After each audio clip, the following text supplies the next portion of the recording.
Hello and good morning. Welcome back to the ministry. And today we are talking about the two things that I left out yesterday.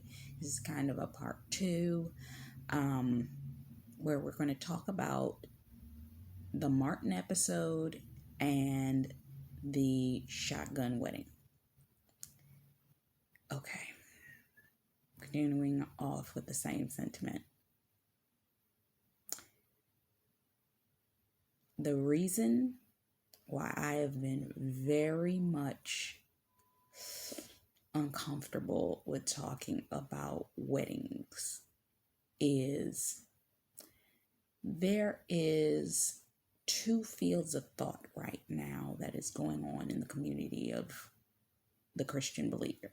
One, you're about to get the ring and you're about to go into the ring. It's going to be a fight. You got to be mature. You can't do this. It's going to be, you're going to go into warfare. It's going to be this, that, and the other. Now, it's the other field of thought that's also being pressed that there's going to be peace. As according to Ezekiel 37:26, there is a covenant of peace that the Lord has given us. God gives us peace, and for his peace, he gives to us.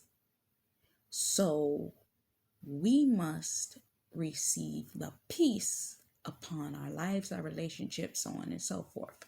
We are in a season of blessing and rest. So as we are coming into these blessings, we are literally supposed to come into a season of rest, which means, does that mean we're going into warfare, or does that mean that yes, you're going into marriage, but there will be a season of rest, peace, association, silence, all of this kind of stuff? But there also will be seasons in which you have to boot up, suit up, and be ready to fight and be in war. But that ain't the season we in right now. A lot of people are saying this is the season of rest. This is the season of rest. When David came out of the battle, what did he do? He rested. But there's a little bit of,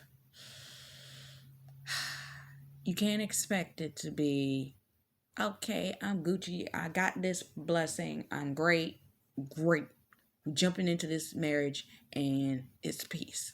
There is a adjustment period. There is going to be a bit of confusingness as you come into the blessing. You have to be aware, you have to have good judgment, and you have to have discernment as you're coming in to this blessing. And because of that, you have to be aware that if you're going to do a wedding, what was once silent, meaning maybe it would have been between you and your spouse, where if you two just went off and eloped, you two just went off and did what you did, it had been Gucci, because it's just you and them. But in order to have a wedding, other people will be involved. Now, there's a choice in that. You can say, okay, I'm going to choose to have a wedding planner of my choice, and that person is going to plan out the entire process. But you still, if you're going to have guests, you're going to have family members, you got to tell the family members, hey, y'all, I need you to come to my wedding. I've seen other celebrities, what they did was they were a little hush hush on it, where they said, I need you to come to this event. We're having an event here. Show up. We're going to transport you. And oop, it was a wedding. They didn't know where they were coming was a wedding. You can keep it quiet and silent like that. That way you keep your family out of your business. Then there's that element where you can have that wedding where it's a big wedding and the family is involved. What I'm about to share with you is not only the family involvement part, but the transitionary period. And that's where you get that vibe that's like the Shotgun Wedding. Now, if you have not seen the trailer for Shotgun Wedding, I'm about to explain it to you. And as I'm explaining, I'm giving you the spiritual wisdom that the Lord gave me. And I pray to Jesus, this is not my case. But this may be the case for somebody. That's why I'm releasing it. So, if it is, praise be to Jesus to you. I'm gonna see if I can tell you how to pray for this afterwards. But yes, here we go. So we're gonna start with the Martin part. I'm trying to figure out whether I want to put the Martin part in as a supplementary note or as two separate things. But I think I'm going to make it a supplementary note.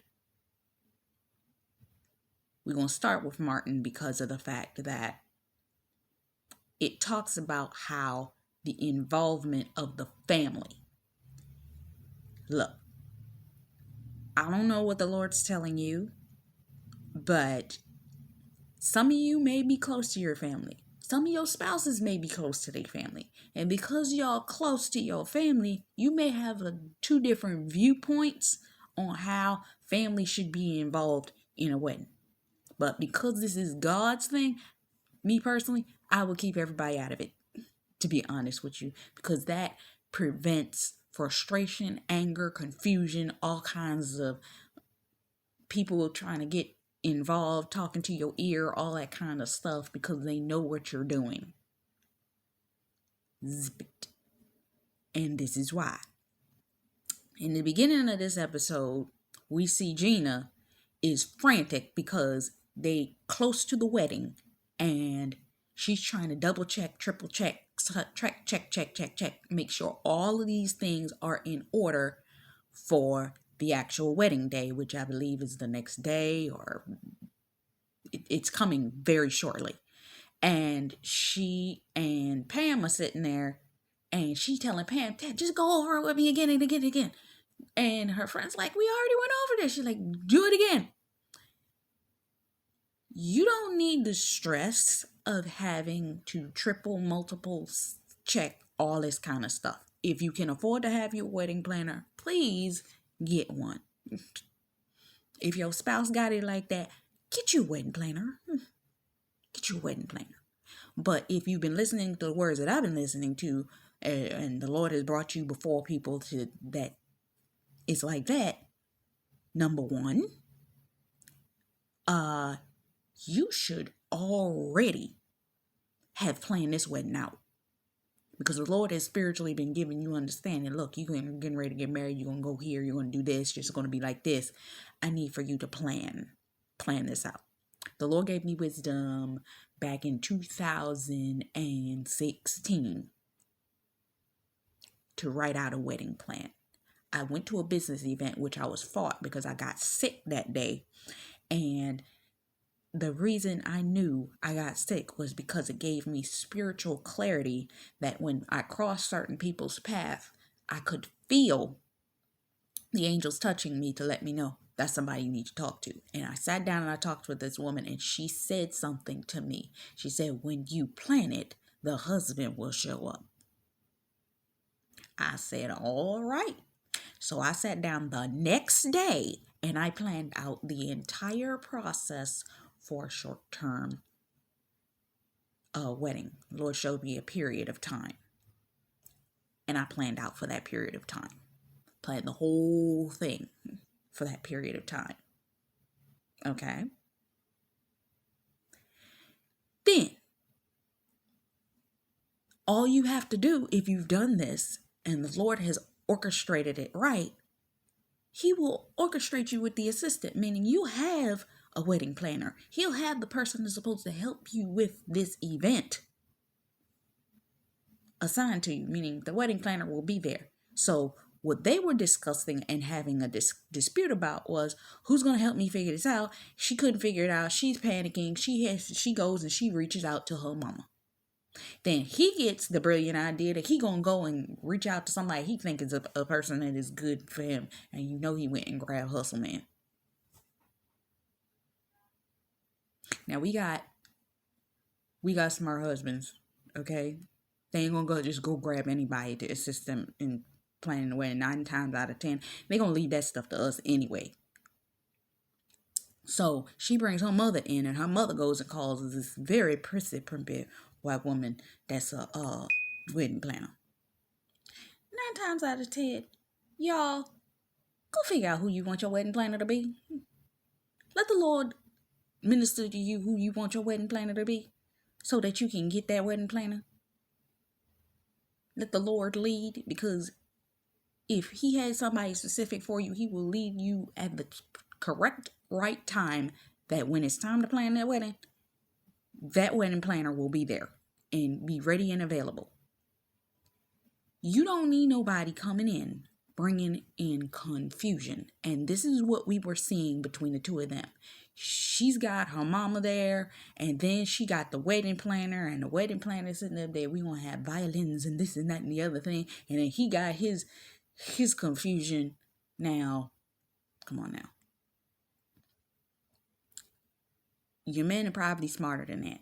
They know people, depending on what kind of status your man is in. They probably know people. Otherwise, you could probably figure this out. Who you want to be involved in this. You don't need two differences of opinion. A double-minded man is unstable in all his ways, and this wedding looked unstable. Okay? You don't need all that. You understand what I'm saying? So because of that, they ended up in confusion, and then they had the problem of he had not called to go get the rooms and reservations for all the guests for the wedding. You don't wait till the last minute to have the guests, depending on where you're going. If you're having a destination wedding, you need to have that place booked months in advance. And in this year, this is the largest year of weddings that we have ever seen. Getting a venue booked for a bunch of people for a wedding, it's a miracle. Let me tell you something. Let the Lord lead you to where you're supposed to have your wedding at. But I would tell you right now, if you got a small group of people that you're planning, meaning the wedding party, just get that wedding party together. And these are going to be your witnesses for your wedding. And y'all get two large rooms at a hotel or something like that, wherever y'all going to have it at. And that's how you cover that. Meaning you and your wedding partner, 9 times out of 10, it's that group of people that are your close friends anyway. So it's like you, your spouse, and that group of people for this wedding. You're not going to have that real big thing. Now, if your husband has a status and they've been waiting for this, and they got family members and friends that they know that they have a lot of people that are involved that they want to have at the wedding, then you may have to plan a venue location, and that would be for them, because sometimes, depending on the type of people, maybe you have family members that are in a poverty situation. If you have family members in a poverty situation, they can't be sitting up there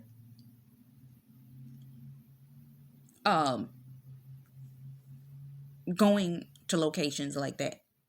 Now, if you come into money, if you come into any type of situation that there's going to be a influx of funds, and then y'all can afford to pay for everybody to get there, then you make the list of who you want from this side of the family, who you want from that side of the family.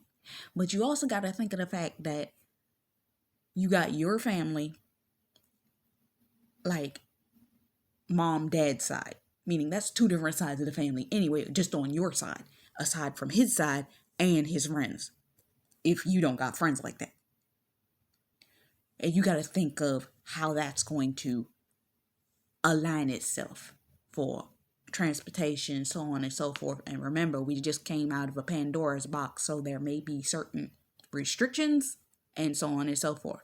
Now, if the Lord wants it to happen, the restrictions will not be an issue. But yeah.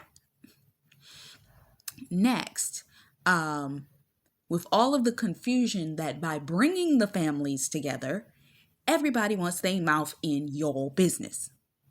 This is why I'm going to be 110% honest with you. Come closer, come closer, come closer. I think God's going to have a lot of us get married first, then have a wedding later. You and your spouse going to be married by the time y'all planning the wedding. Hear me when I say this again. You and your spouse going to be married first, then y'all going to plan the wedding. So that when all of this kind of foolishness by the bringing of the families together starts, y'all ain't got to worry about it because y'all already married. Y'all ain't even got to worry about that. So they can talk, they can do whatever they want. They can't stop it because it's already done. Okay, backing up. Anyway, so what ended up happening is the families got together. Everybody showed up at the house. It was a bunch of foolishness. His mama was there. She acting foolish. He ain't there. Gina having a problem. All this kind of stuff. Her mama and his mama, her father, all that. Everybody getting in arguments with everybody else. There's too many people in the house. They're already frustrated. And then it comes down to the morning of the wedding. And everybody showing up, everybody bickering. They couldn't even make it through the rehearsal dinner the night before because it was just chaos. This brings me back to Shotgun Wedding. In Shotgun Wedding trailer, it's the rehearsal dinner that the night before the wedding, they got everybody there at a destination. Because in this particular case, for y'all that are supposed to be having a destination wedding, they had a destination and they having the rehearsal dinner. People bringing gifts and all that kind of stuff. You got Jennifer Lopez's character, which is the bride, and she already done with it. She frustrated. She ain't having it. Somebody walked up to her from behind. They one of the waiters, like legitimately, they one of the waiters got a glass of liquor on the tray, and she reaches back, takes a glass of liquor. He says that came out the bathroom. I don't know where that or who put that down. She said, I don't give care. She drank the whole daggone thing. This how frustrated your family be making you. And y'all that got family members that know this, y'all know the ones that will have you sitting on your wedding rehearsal night like, somebody give me a drink. I don't even drink like this. You know, the ones. Then, all of a sudden, in the Shotgun Wedding trailer, here comes Casanova. This is her ex. Shows up in a jet. Who's played by Lenny Kravitz. Shows up with the most charmingest smile. And they all standing there like, what the heck is he doing here? Let me tell you something. This is why you don't have a wedding like this. There's somebody that will invite your ex. And if you dumb enough to invite your ex, I can't talk to you. I don't think you should be getting married if you are inviting your ex to your wedding. If you're doing it. Now, if somebody else in your family that liked your ex more than they like your man decides to do it behind your back, that's a completely different story. But if they are at your wedding,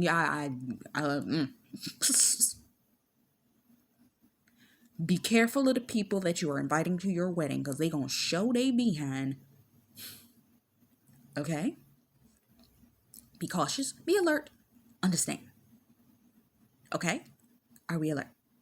Are we here? Good. Because I remember I was watching a court case recently. It was on, what is it? Some type of court. One of them morning court shows, and my dad had it on the other day. And this woman Now, why she called her ex, knew this man liked her like that, never wanted her, and he said it in the court. He said, knew he didn't want her to get married. He comes the day of the wedding and parasails into the festivities. Her father's so pissed off, he shoots a flare gun, shoots his parachute. He flies into the tent of the wedding, destroys the tent, destroys the food, messes up everything. Now, technically, that was her dad's fault because he shot the parachute down. But you see the calamity of confusion, which is all started by the fact that she invited her ex. Now, that was her problem. But if you got people in your family that want to grandstand, or maybe they don't like you, or so on and so forth, they the ex, they friends with the ex, they friends with your spouse, and they know his ex and they invited her, or vice versa. You know, that kind of stupid confusion. Just to parade her around in front of you on your rehearsal dinner night. Pray. Anyway, where we at? So she was pissed off. Don't understand what in the world. Anyway, so getting back to the Martin episode, it's the day of the wedding. Everybody is gathered at the church. They starting to bicker. They starting to fight. All kinds of confusion is happening. This is before the wedding. And the pastor is there. The pastor is there. He's trying to do the benedict. It's a whole bunch of stuff happening. Too much chaos for any common sense. And then we see what happens. They knock on the door looking for them. It's like, okay, you come out.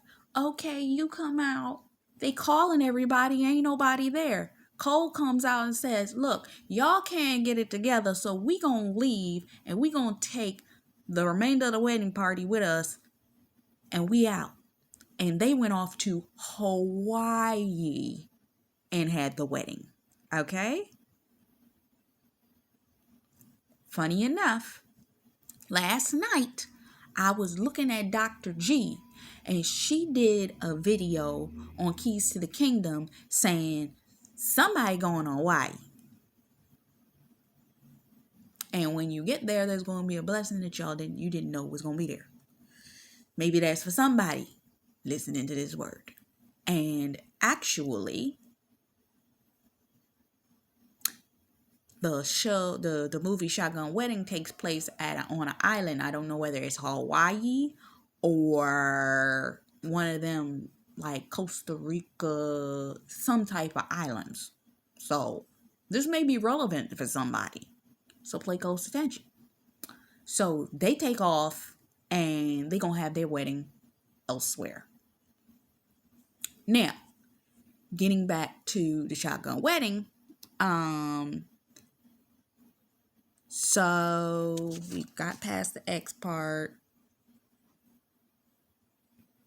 On the wedding day, they're trying to get her ready for the wedding and she uncomfortable. Now, I'm going to parallel this with the Martin episode. On the wedding day, they are in Hawaii. They got the dress, they got everything, and all kinds of confusion and stuff is happening. Pam done took the wedding dress and messed up the first layer of tulle by putting an iron on it and burnt a hole through her dress. So she freaking out and she's like, oh my God, I can't believe this. This is just going wrong. Then Martin is caught up on the elevator. They can't, for an hour, he's caught on the elevator and they can't get him and Tommy are stuck on the elevator. So you got all that kind of confusion happening. Sometimes on the day of your wedding, there's going to be a level of confusion to occur in order. It's all it is warfare, y'all. You know it. All it is warfare. Let me tell you something that happened. I was watching. It's a cook. It's the icing artist. She was at her best friend's wedding. The wedding weekend, they had the external venue, and then they had the hotel that they were going to have the reception at. They ended up having to have the wedding at the reception area because a daggone tornado blew through there and tore the whole daggone location up.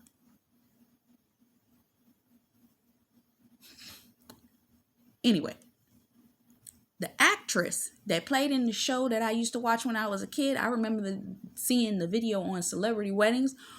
When she and her husband got married, it was a clear day over in some island that they were on. And then it started to torrentially downpour. It was a mess. They had to have the wedding inside, indoors, in a tent. And the whole story was a debacle of epic proportion. It rained. He was drunk. It was a mess that day. But if you see all the photos for the wedding, they looked amazing when she and him got married. So I'm like, just pray over your wedding day. Just pray over it, that all things come into order and everything comes out kosher the way in which it's supposed to. Because, yeah, the enemy be busy. The enemy be busy. And you got to cover everything. Because, remember, the enemy don't want to see these weddings happen. He does not. Now, with that being said, with the shotgun wedding, a bunch of pirates decide to attack the wedding venue and start shooting up the place. The enemy is busy. He's trying to destroy weddings. And children of God, hello. I remember the other day when we were right in the midst of the time frame of the Florida, what do you call it? The Florida storm, Hurricane Ian. There was two people, they had planned their wedding for the weekend that Hurricane Ian came through Florida. And yeah, I know they didn't have their wedding because that place got tore up. Yeah. The enemy is out to destroy weddings. I just told you 2 wedding venues got destroyed. 2. Pray over your wedding. Pray over your venue. Cover all areas and all bases. These pirates come in and kidnap her husband to be. Take them out. They're on a. I see they end up in a car. They're handcuffed. Well, not handcuffed, but roped together. And they have to fight to get away from these pirates. Let me tell you something. There are generational curses on your husband's lineage, and that do not want to see this man get married. Do not want to see the wedding happen. There's witchcraft. There's all kinds of stuff.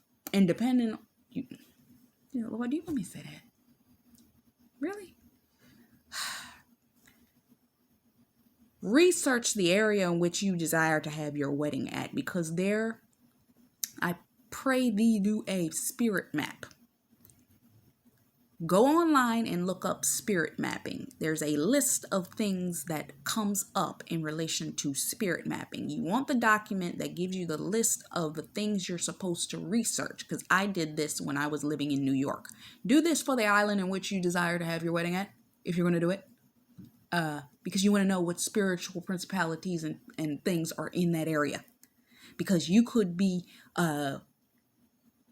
coming into a place that spiritually will fight you. I remember there was a woman, she was talking about she was involved in doing some type of spiritual thing in a location. I'm going to have to come back and finish this because I still got a few minutes left and I'm not quite done. But there was a location that they had gone to, and she was told spiritually, you know how in the Bible the man is told not to eat in a specific location, dust your feet off and leave. Well, this woman went to this other country and the Lord had already told her, do not eat anything here. She made the mistake that the festive people had brought them a platter dinner, meaning it was a feast, and she ate. She got sick as a dog that night. There are people I know, Christian people, have gone to other countries, Japan, all that. First night they came, they ate some, sick as a dog. Another minister, she went, she had to go preach at a location. Her and her husband got to the location. Both her and her husband got massive migraines and was sick 24 hours before they had to preach this, whatever it was. The warfare that be coming up against Christians is real. You do what the Lord tells you to do. You make sure all things are in ordinance the way in which the Lord is telling you so you can avoid calamity, okay? Because I ain't even really got into the rest of the part with the shotgun wedding, okay? So we're going to pick up in part 2, and I'm going to finish up the combination of the two of these things because we still got some more to talk about. So, love, faith, peace, and blessings. Until next time, much love, faith, peace, and blessings to y'all.